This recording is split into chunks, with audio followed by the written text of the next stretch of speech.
사도행전 2장 22절부터 36절까지 교독하겠습니다. 사도행전 2장 22절부터 36절 22절부터 교독합니다. 이스라엘 사람들아, 이 말을 들으라. 너희도 아는 바와 같이 하나님께서 나사렛 예수로 큰 권능과 기사와 표적을 너희 가운데서 베푸사 너희 앞에서 그를 증언하셨느니라.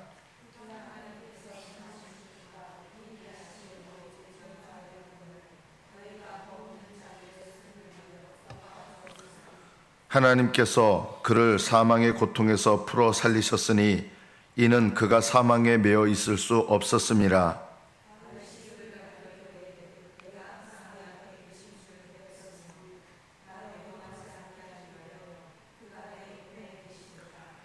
그러므로 내 마음이 기뻐하였고 내 혀도 즐거워하였으며 육체도 희망에 거하리니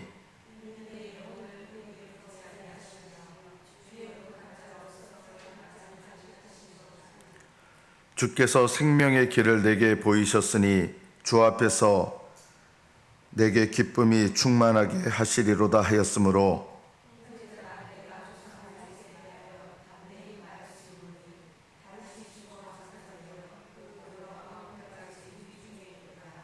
그는 선지자라. 하나님이 이미 맹세하사 그 자손 중에서 한 사람을 그 위에 앉게 하리라 하심을 알고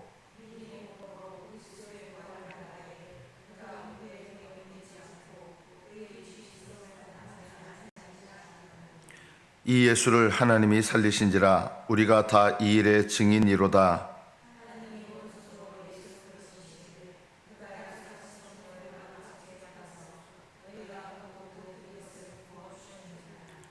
다윗은 하늘에 올라가지 못하였으나 친히 말하여 이르되 주께서 내 주에게 말씀하시기를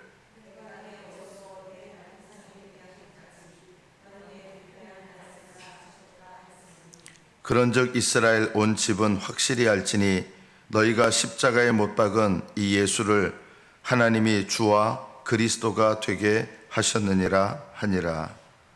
아멘. 여기까지 받들어 읽겠습니다.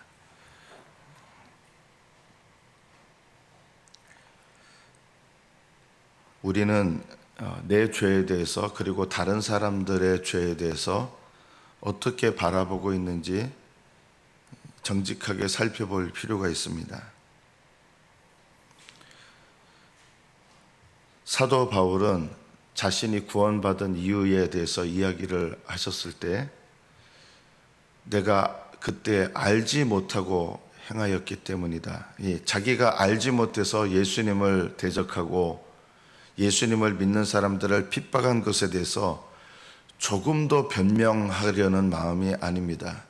알지 못해서 지은 그 죄에 대해서 하나님 앞에 그것을 핑계하는 것이 아니라 알지 못하고 지은 죄에 대해서도 하나님 앞에 심히 부끄러워하지만 무엇을 또 생각하느냐면 이렇게 알지 못하고 죄를 범하던 나를 하나님께서 깨닫는 은혜를 주시고 구원하시고 그 하나님의 은혜를 높이려는 마음으로 이야기를 합니다.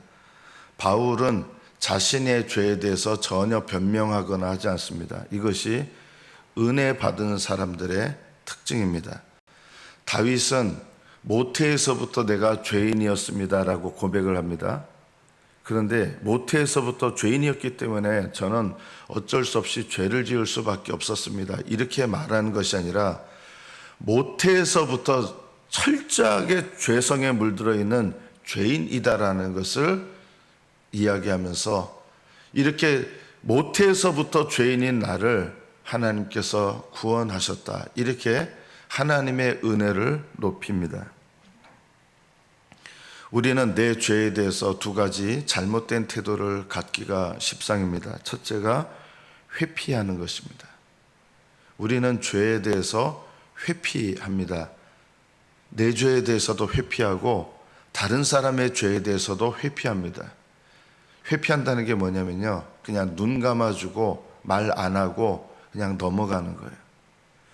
여러분, 자녀들의 죄에 대해서도 우리는 회피하기가 쉽습니다. 왜냐하면 자녀들에게 내가 그 죄를 얘기를 하면 불편한 일이 일어나고 불편한 관계가 될 수 있기 때문에 우리는 얘기하지 않으려 하고 넘어가려 합니다. 이것은 올바른 태도가 아닙니다. 하나님은 나의 죄에 대해서도 다른 사람의 죄에 대해서도 회피하는 태도를 갖기 원하지 않으십니다. 회피하는 것은 사랑이 아닙니다. 누군가의 죄에 대해서 여러분이 사랑하는 마음으로 얘기해 줘야 되는데 우리는 그것을 얘기하면 불편한 일이 생기고 불편한 관계가 생기기 때문에 그것을 얘기하려 하지 않거나 눈 감습니다. 이런 것들이 회피죠. 회피는 죄에 대한 신령한 태도가 아닙니다. 그런데 반대로 우리는 죄에 대해서 두 번째 잘못된 태도를 갖기가 십상입니다. 그것이 바로 정죄하는 태도로 보는 것입니다. 내 죄에 대해서 정죄하시면 학대를 합니다. 자기 학대를 합니다. 내 죄에 대해서 자기를 완전히 저주하고 자기 자신을 학대하시는 분들이 있거든요. 이거는 자기의 죄에 대해서 정죄하는 마음과 태도를 품는 겁니다. 하나님은 자기를 학대하는 것을 원치 않으십니다. 우리는 십자가로 나가야 될 죄인이지 내 죄를 내 스스로 벌해서 거기서 뭔가 위안을 찾으려고 한다 그러면 이것은 자기 학대를 통해서 십자가를 의지하지 않고 내 스스로 죄의 문제를 해결하려고 하는 것입니다. 우리는 다른 사람의 죄에 대해서도 정죄의 태도로 바라봅니다. 그래서 죄를 말해주는 것 같지만 그 사람의 죄에 대해서 그리고 그 사람 자체에 대해서 분노합니다. 이것은 정죄의 태도입니다. 그러면 우리는 내 죄와 다른 사람의 죄에 대해서 회피의 시각도 정죄의 시각도 갖지 않아야 되면 어떤 시각으로 바라봐야 되겠습니까? 바로 은혜의 시각으로 볼 줄 알아야 됩니다. 그런데 은혜의 시각으로 어떻게 봅니까? 이거는 내가 은혜의 시각으로 보겠다 해서 보여지는 게 아닙니다. 저는 이제 나이가 먹으니까 이제 시력이 약화됐습니다. 많이요. 예전에 비해서. 그래서 예전에는 어른들이 이렇게 약병 같은 거 읽으시면 이렇게 보시는데 저도 그런 모습이 된 거예요. 이제 나이가 들어서 안 보여요.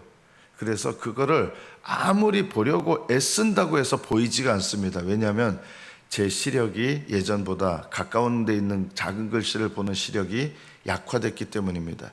아무리 애쓰고 집중한다 해서 그게 보이지 않습니다. 그러면 그게 보이려면 어떻게 됩니까? 그래서 저희 집에 아주 큰 돋보기가 하나 있습니다. 그래서 약병을 아무리 읽으려고 애쓴다고 해서 읽혀지는 게 아니라 그 돋보기 큰 걸 가지고 보면 글씨가 크게 보여서 보이게 됩니다. 무슨 말이냐면 내 힘으로 아무리 다른 사람의 죄에 대해서 은혜의 시각으로 보려고 한다고 해서 그렇게 보아지는 것이 아니라 내게 뭐가 임해야 되느냐? 하나님의 은혜가 임해야 은혜의 시각으로 보게 되는 것입니다.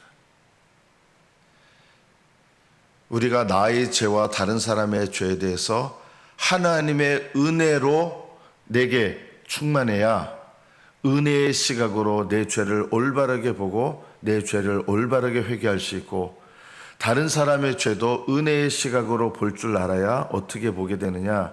올바르게 보고 올바르게 죄를 권면하게 됩니다. 베드로 사도께서 오늘 말씀을 전할 때 보십시오. 23절에 보면 그는 예수님이죠. 하나님께서 정하신 뜻과 미리 하신 대로 내준 바 되었거늘 너희가 지금 이 복음을 받아들여야 되는 이스라엘 사람들, 예수님을 믿지 않았던 이스라엘 사람들에게 지금 복음을 증거하는 거예요. 너희가 법 없는 자들의 손을 빌려, 이방인들이죠. 빌라도나 이방인들의 손을 빌려 권력을 빌려서 못 박아 죽였다 하는 거예요. 너희가 못 박아 죽였다. 이렇게 얘기할 때 사도 베드로께서 정죄의 시각으로 지금 말하고 있습니까? 아닙니다. 그들의 죄에 대해서 회피하고 있습니까? 아닙니다. 너희가 법 없는 자들의 손을 빌어 그를 못 박아 죽였다라고 분명히 얘기해 줍니다. 그러나 어떤 시각으로 얘기해 주는 거예요? 정죄의 마음이 아니라 그들을 구원의 시각으로, 그들의 영혼을 향하여 긍휼한 마음으로 그들의 죄에 대해서 말해주고 있는 거예요. 이것이 은혜의 관점으로 다른 사람의 죄에 대해서 회피하지 않고 말하는 것입니다. 우리는 남의 죄에 대해서 이야기하는데 사실은 대부분이 정죄의 시각으로 바라봅니다. 그렇지 않으면 회피합니다. 회피도 올바른 것이 아니고 정죄도 올바른 것이 아닙니다. 내가 너를 생각해서 얘기해 주는 건데, 이런 식으로 우리 얘기하잖아요. 대부분 이런 말을 하시는 분들은 거의 대부분 100% 정죄의 시각으로 말하는 것입니다. 은혜의 관점으로 말하려면 내가 그렇게 애쓴다고 되는 게 아니라 은혜로 충만해야 되고 성령으로 충만해야 되는 것입니다. 왜 베드로 사도는 법 없는 자들의 손을 빌어 너희가 죽였으나 이 말을 할 때 복음을 전하는 마음, 그들의 영혼을 불쌍히 여기는 마음으로 이야기할 수 있었을까요? 성령으로 충만했기 때문입니다. 내가 보려고 해서 그렇게 나는 정죄의 시각으로 말하지 않겠다, 이렇게 한다고 해서 그렇게 되지 않는 게 아닙니다. 하나님의 은혜가 임해야 되고 성령이 임해야 됩니다. 성령 충만해야 우리는 구원의 시각으로 다른 사람들의 죄를 보게 되고 회피하지 아니하고 그 죄를 사랑하는 마음으로 이야기해 줄 수 있게 되는 것입니다. 은혜를 사모하십시오. 성령 충만하기를 사모하십시오. 회피하는 것도 버리게 해달라고 기도하시고 정죄하는 시각도 버리게 해달라고 기도하십시오. 사도 베드로가 구원의 시각으로, 성령 충만해서 구원의 시각으로 말했을 때 이들이 이 말씀을 듣고 불쾌감을 느끼거나 분노를 하거나 하지 않습니다. 성령 안에서 말씀을 전하니까 깨달아지면서 형제들아 그럼 우리가 어떻게 할꼬 하면서 죄를 깨닫게 됩니다.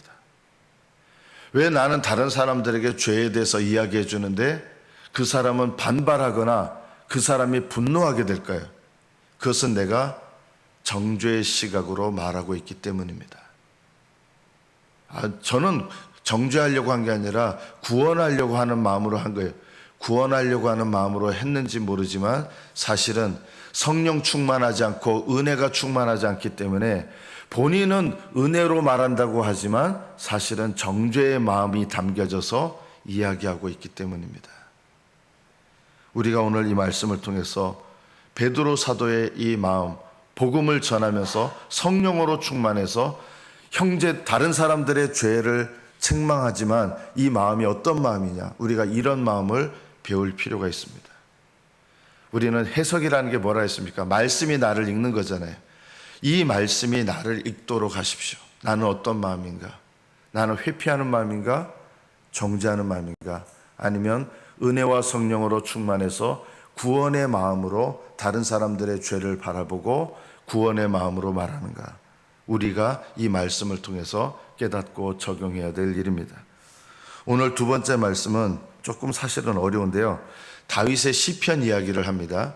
그런데 이 다윗은 성경에서 특별한 위치에 있는 선지자입니다. 어떤 선지자냐? 하나님께로부터 받은 말씀을 전하는 선지자가 아닙니다. 다윗은요.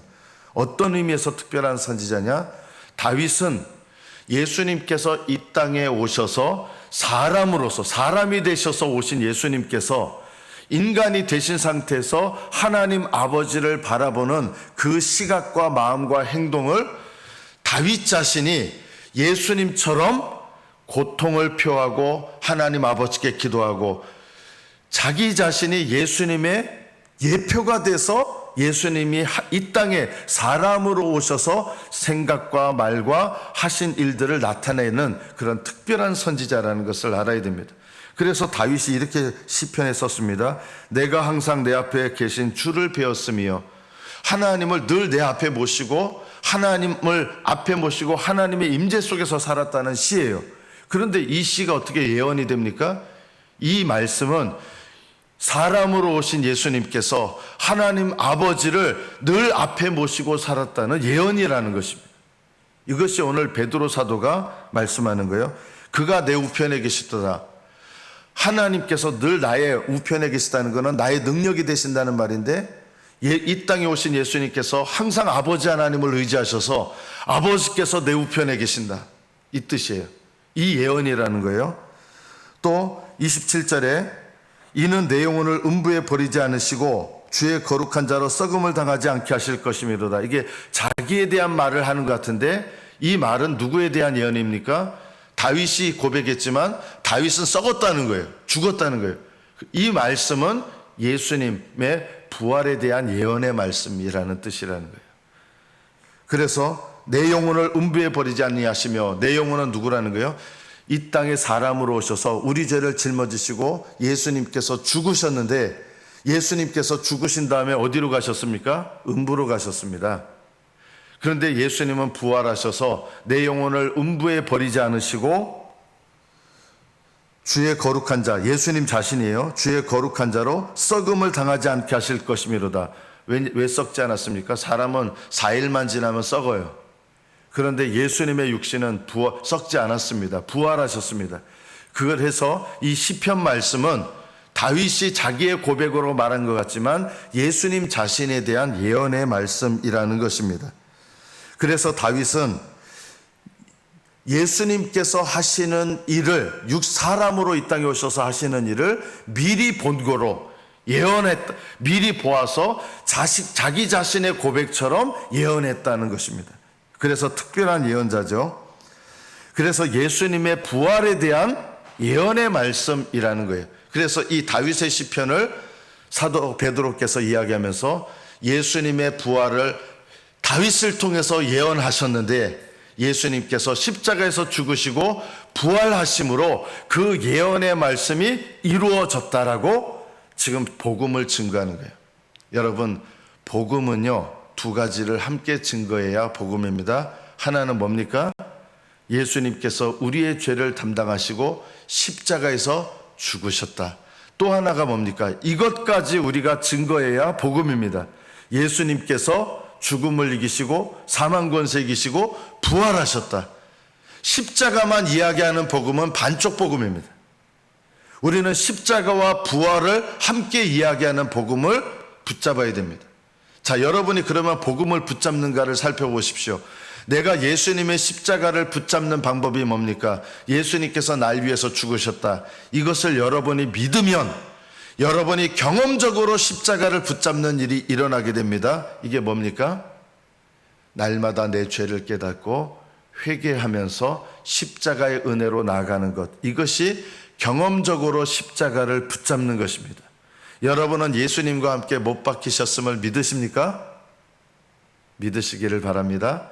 예수님께서 나를 위하여 십자가에 못 박히셨다. 이것을 진정으로 믿으면 그 다음에는 어떤 십자가의 믿음이 있어야 되느냐? 날마다 내 죄를 고백하면서 십자가에 달리신 예수님의 공로를 의지하며 회개하는 것. 그래서 여러분이 날마다 내 죄를 깨닫고 회개하는 것이 십자가를 경험적으로 붙잡는 믿음입니다. 자, 여러분은 여러분을 위하여 부활하신 예수님을 믿으십니까? 그러면 그 부활에 여러분이 경험적으로 참여하는 믿음이 또한 있어야 됩니다. 나는 예수님이 나를 위해서 부활하신 것을 믿습니다. 거기서 끝나는 것이 아니라 정말 예수님의 부활을 믿는다 그러면 그 부활에는 어떤 믿음으로 내가 참여하게 되느냐? 내가 그리스도 안에서 죽고 그리스도 안에서 살았기 때문에 내가 이 기쁨으로, 이 순종으로 날마다 주님의 말씀에 내가 순종하고 적용하는 거예요. 여러분, 날마다 하나님께서 내게 명령하신 말씀을 내가 믿음으로 적용하는 것이 나의 부활을 준비하는 거예요. 부활에 참여한다는 게 아니라, 여러분, 예수님의 부활이 나의 부활이잖아요. 그러면 내 부활을 준비해야 되잖아요. 여러분이 부활을 정말 믿는다면 내 부활도 믿어야 돼요. 그럼 내 부활을 믿는다 그러면 더 좋은 부활을 얻기 위해서 여러분 준비하셔야 됩니다. 그거 어떻게 준비합니까? 여러분의 남은 삶 속에서 하나님 말씀에 순종해서 여러분이 말씀에 순종하는 것이, 말씀을 적용하는 것이 더 좋은 여러분의 부활을 준비하는 것입니다. 그리고 장차 내가 부활할 것을 믿으면서 이 부활을 어떻게 적용합니까? 내 삶 속에 어떤 고난이 일어나도, 내 삶 속에 어떤 비참한 일이 일어나도, 내 삶 속에 어떤 불평하고 원망할 만한 일이 일어나도 그 일들 속에서 절망하거나 원망하거나 불평하지 않고 이 모든 일들을 합력하여 나에게 부활의 때를 준비하게 하시는 하나님의 예정을 내가 믿고 뭐로 반응하는 것이 부활을 믿는 걸까요? 감사하는 것입니다. 범사에 감사하는 것이 여러분의 더 좋은 부활을 준비하는 믿음입니다.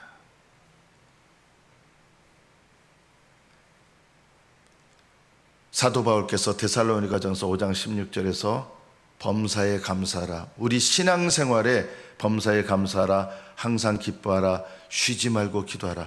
신앙생활에 우리의 부활을, 십자가의 죽음을 믿으면 회개고, 부활을 믿으면 그 부활을 믿는 신앙의 삶의 첫째가 뭐냐? 범사에 감사하는 일입니다. 그것이 여러분의 부활을 준비하는 시작입니다. 예수님의 부활을 믿으시기를 축복합니다. 그리고 그 부활을 믿는다면 내 부활도 믿어야 됩니다.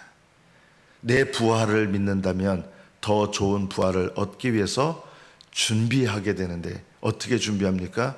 날마다의 모든 삶 속에서 원망 불평을 버리고 감사하시는 것, 그리고 날마다 내 삶 속에서 하나님의 뜻을 순종하는 적용을 하는 것, 이것이 여러분의 부활을 믿고 준비하는 것입니다.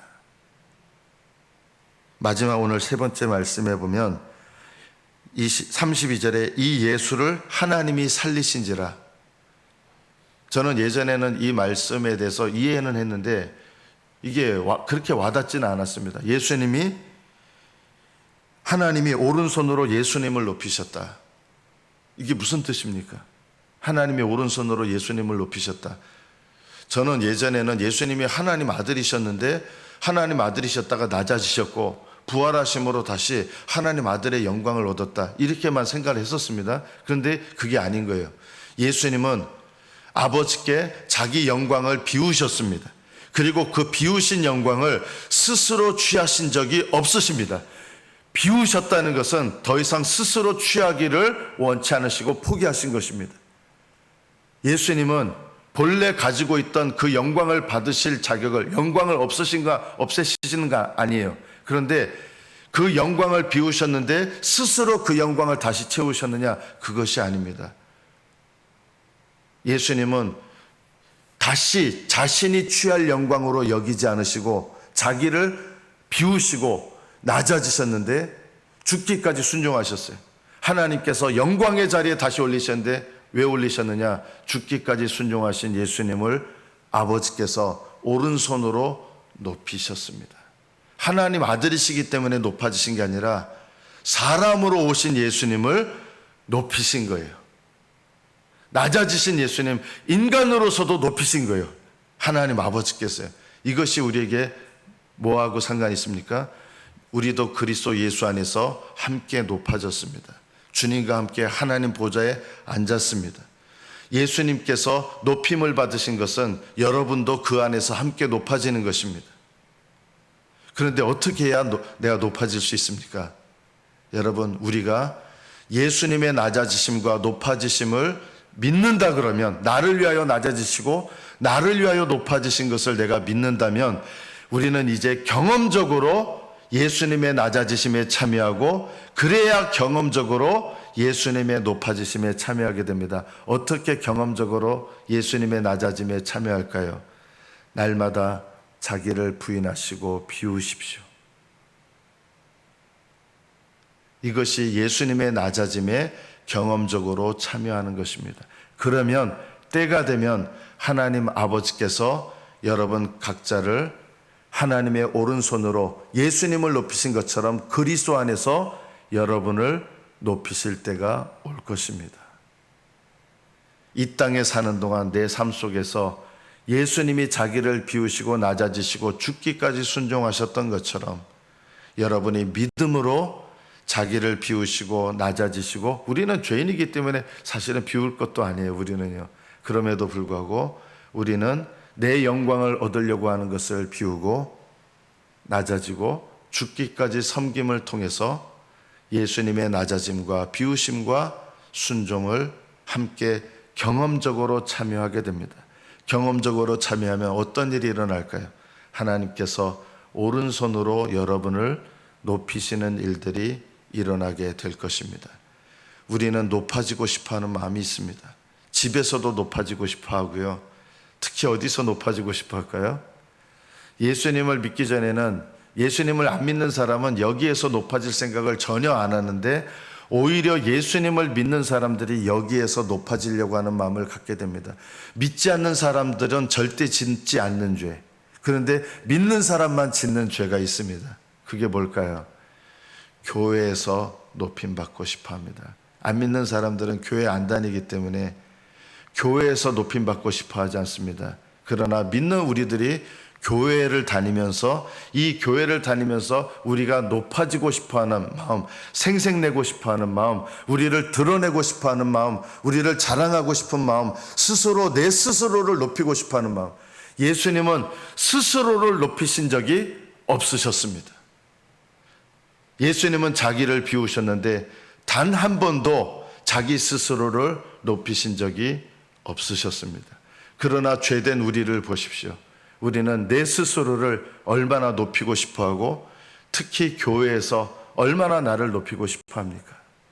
우리가 오늘 이 말씀을 적용하면서, 하나님, 교회에서 내가 예수님의 비우심과 낮아짐과 죽기까지 순종하심을 배우게 하셔서 오른손으로 나를 높이실 나의 부활의 때를 준비하며 적용하게 하옵소서. 늘 이 믿음으로 교회에서 자신을 비우시고, 교회에서 낮아지기를 배우시고, 교회에서 죽기까지 순종하기를 배우셔서 이 땅에 예수님께서 사시는 동안 예수님께서 어떻게 사셨는지, 나를 위하여 사셨던 그 예수님의 겸손한 삶에 믿음으로 여러분이 참여하시면 오른손으로 여러분을 하나님께서 높이실 때가 올 것입니다. 지금 우리가 이 땅에서 사는 때는 내 스스로 높이거나 나를 스스로 높이려 하거나 내가 높아지려고 하거나 그런 때가 아닙니다. 우리는 죽을 때까지 이 땅에서 배워야 될 우리의 영적 습관은 비우는 습관이요, 낮아지는 습관이요, 죽을 때까지 섬기는 습관입니다.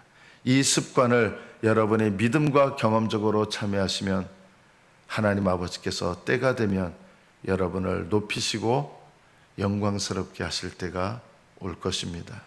여러분의 부활의 때를 사모하시고 준비하시는 복된 믿음과 순종과 적용이 있으시기를 예수님의 이름으로 축복합니다. 기도하겠습니다.